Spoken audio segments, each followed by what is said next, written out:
For this, you'll need a multimeter, which we will set to the voltage range of AA and AAA alkaline batteries.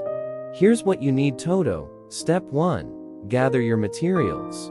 Multimeter. This will help you check the battery's voltage. AA and AAA alkaline batteries. You should have at least 2 of these to test. Scribbles and a pencil to note the voltage readings. Step 2. Place the batteries on the multimeter.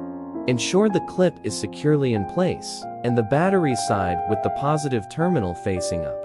Step 3. Measure the voltage of the AA battery. Set your multimeter to the voltage move mode. Hold the multimeter probe firmly over the positive terminal and measure the voltage.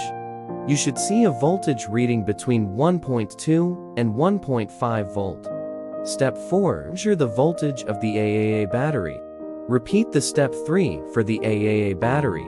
The voltage should be between 1.5 and 1.8 volt.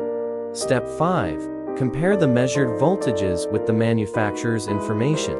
Look up the manufacturer's information for your AA and AAA alkaline batteries. The expected voltage should be between these ranges. Step 6. Determine if the batteries are fully charged. If the measured voltage is within the expected range, then your batteries are considered fully charged. If it's not, you may need to recharge them using a battery charger.